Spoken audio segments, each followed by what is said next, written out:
Good evening, and welcome to another World of Warships video with Captain Darkwing Glacier. In this video, we are featuring two battles, or rather the highlights of two battles, both of which involve me perhaps biting off a little bit more than I can chew.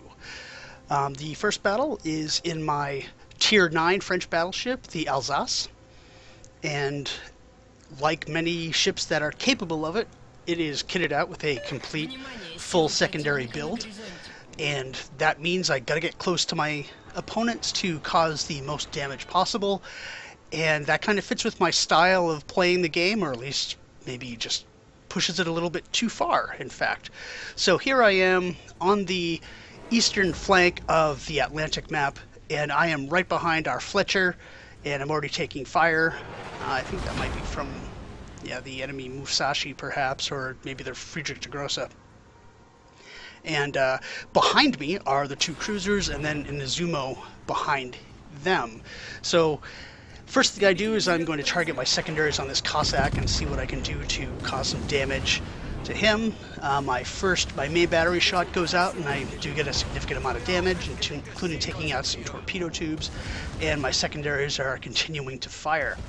The Fletcher slows down behind an island because he is setting up an ambush, and I don't slow down at all. I'm gonna keep on going, see who I can get in my sights, and try to do as much damage to the enemy as I possibly can. In the meantime, the Cleveland, the York, and the Izumo are slowly moving up behind me, taking positions to shoot at the enemy in a much more cautious and probably wise fashion than I do. Okay, so our Fletcher has now broken cover. The enemy Cossack has taken Cap Charlie, and our Fletcher is dumping his torpedoes into the smoke, probably in the hopes of taking out that Cossack while he can.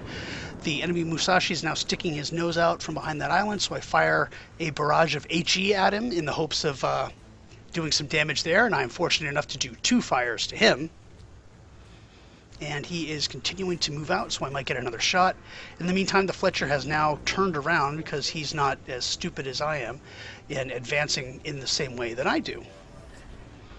So my guns are just about ready, and I fire yet another barrage. Since the Musashi has used his damage repair, I'm hoping to set another fire on him, cause one that will stick. Unfortunately, that does not quite work out, and he remains unburning, is the term, I guess. So anyway, the Fletcher now is just ahead of me, but he is also maneuvering. He's probably trying to get into another better position to cause an ambush, whereas I continue unabated heading towards the north. My guns are ready, and I fire another salvo at the Musashi. Unfortunately, some of the shells do hit the island, but the one shell that hits is able to start a fire, and that one's going to stick for a little while. So I'm already starting my turn towards the west, and I'm aiming at that York, who is stuck between the two islands. I don't think I'm going to get this shot off, though, because he's behind the island. So I switch targets back to the Musashi, but I don't really have a clear line of sight on him. If I do fire, I will hit the island once more. So now I'm waiting to come through the gap in the island, and maybe I can get a shot off on the Musashi this time, who is being rather aggressive himself, probably too aggressive more aggressive than he should be. And I fire a salvo, and I only get a couple of hits, but the majority of my shots do collide with, or do hit the island there. So now I'm pretty much all alone in the northeastern corner of the map, and I'm debating what to do at this point. And of course, now I see the Friedrich de Grosse, I kind of mixed my German and English there, and then I run into the Cossack. So I immediately designate my secondaries on him. I line up my main battery, which is loaded with AP at this point, and the Cossack sets off his smoke. Of course, the good news is that he only has one set of torpedo tubes, and he just fired them at me, and fortunately he missed. So what's the best option for me? Charge. So I am going full speed right at him. I'm loading AP again. That's kind of unfortunate. I should have switched to AP at this point. I mean to HE. And the Musashi, for his part, is getting low on health. The York is still pinging me, even though Up until that point, I was undetected. I am now detected because the Musashi can see me. I do get a Citadel on the York, and taking him down to about 50% health. The Musashi has definitely overextended. My secondaries are shooting at him, and now I have the York who's paying attention to me. I have the Cossack still paying attention. He's now just fired at me, and he looks like he ran into the island. He was so focused on me. I've got my secondaries on him, and I finish him off with a barrage with my main guns. So now I take a torpedo from the Cossack, which is a little bit of damage, and now I have to dodge the incoming torpedoes from the York and just barely evade that one. And what's next? The Frederick the Great. I'm showing way too much broadside to him, and I'm pretty much way too far extended at this point. This Frederick the Great is near full health. I am down to possibly 15% health, and so I give him the minimum aspect I can possibly give him by going stern on. Here comes his broadside. Does a little bit of damage to me, but I think my angling helps a lot there. And my secondaries are continuing to pound away at him. Two of my 6-inch guns, turrets I should say, each with 3 6-inch guns, are continuing to just pepper away at him. There they go, firing again. And I've set fire on him, at least one, that is. And I'm waiting to see if I can get another shot with my rear turret. The dispersion isn't all that great, so I don't get any hits at all. He fires another broadside, and I am down to 8,500 health as I'm desperately trying to repair, and here comes the York, who undoubtedly is going to finish me off if the Frederick the Great doesn't do that first. So now the Cyclone has arrived, and I've been so busy by what's going on, I don't even realize that we are basically annihilating the enemy team. We have lost 1 ship compared to the 8 that they have lost so far, but I'm probably going to be the second one that we lose. But then the York comes out of nowhere, I fire my rear turret at him, and boom, he goes down, and I get kill number 2. I have 120,000 damage, 8 fires set already, my secondaries are at 185, and now I can no longer see the Frederick the Great, although one of my last secondary hits is able to start a fire on him, and now I'm desperately trying to maneuver so that I can get out of the way of this island and hopefully survive. And I have to say, I was very tunnel visioned on this part of the game, that I did not know what was going on, and my focus at this point was to get out of there before anybody sees me. And the next thing I know, I get the Witherer Award, and then right after it, I get the kill on the Frederick the Great. It turns out that one of my fires set him on fire, and he couldn't put it out, and he ended up dying. So that ended up being a very exciting game. I'm stunned that I didn't get first place, but that's okay. And it was quite a curb stomp battle for our team. So that takes us through the first battle, and we will move on to the second battle. And if we're talking about being aggressive, that means that it has to be the Massachusetts, because of course it's the Massachusetts. It's one of my favorite ships in the game. So on this map we are on Haven. We are on a tier 8 match, and of course whenever it's tier 8, that's always good news for me. And so here I jump into the battle a little bit ways into it to get to where the action is, and I'm moving south of, or southwest of, the Cap Bravo, and I've gotten ahead of both the friendly destroyer, the Jervis, who is more focused on getting the cap, and a cruiser that is coming to support the Pensacola. And so, as is often the case, I find myself somewhat overextended. There is an enemy Monarch there. I'm not really concerned about him too much. He is close enough, fortunately, that I can start peppering him with my secondaries. I fire my main battery at him as well. The accuracy isn't all that great, and I do not get a single hit there, although my secondaries are constantly raining shells down on him. In the meantime, an enemy Nagato is approaching as well. And so at this point I'm just mainly focusing on kiting, and I will just, let my secondaries do their work. I don't want to get too far ahead of the Monarch. I just want to see if I can set some fires on this guy and whittle him down. and trust in my angling that I'm not going to take too much damage. See, my secondary batteries have already got over 70 hits. And then I spot the enemy Indianapolis, who is also coming this way. So now I have 2 tier 7s and 1 tier 8 following me. The Jervis has taken Cap Bravo, which is good news, and the Pensacola is behind me, and he is missing his target, but he is trying to support me at least, and that at least I can appreciate. He begins to turn away. He's probably taking a little bit too much damage, but I'm not focused on him at all, and I begin to turn in towards the enemy because I don't want to get out of range of my secondaries, and also because I'm assuming that me and the Pensacola can push into this and take him out, or take these guys out. But unfortunately, the Monarch had set a fire to the Pensacola and killed him, so it's just me against an Indianapolis at about 2/3 health, a Monarch that's about 80%, and a Nagato who I can't tell right now, who I think is almost completely healthy.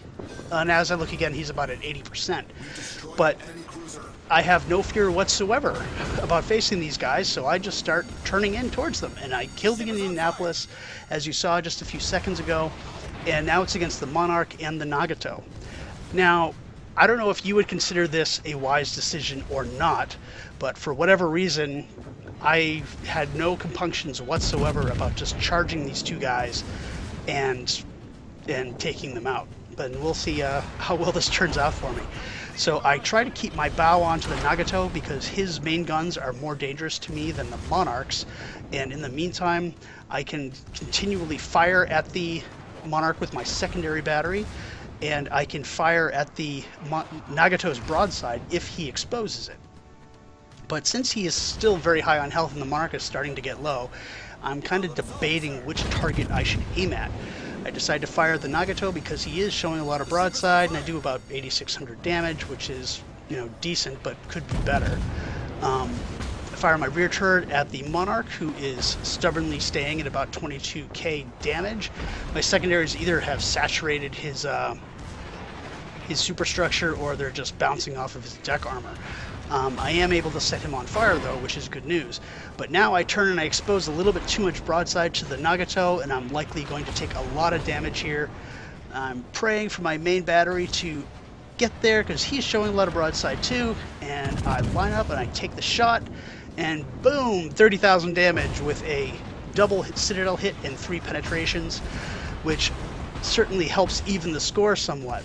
I start to turn to get to my rear turret on that Nagato. I'm completely ignoring the Monarch at this point. And I fire my last shot, and boom, another Citadel, and the Nagato goes down. And the Monarch is very low on health at this point, and it shouldn't be too hard for me to finish him off. My front turret has been damaged, but I still have my turret number 2, which is ready to fire. The Monarch fires his main battery at me using AP, which mainly bounces off of me, and I'm thinking, okay, just a simple shot is going to finish this guy, no problem. But I also have AP loaded. I fire at his bow, and I just get 2 ricochets. I really need to be better at figuring out what's the best place to fire on any given ship, given what my guns are and what the best penetration values are, because I keep firing AP on him and keeps bouncing off. So I was probably much better off to fire HE at this point.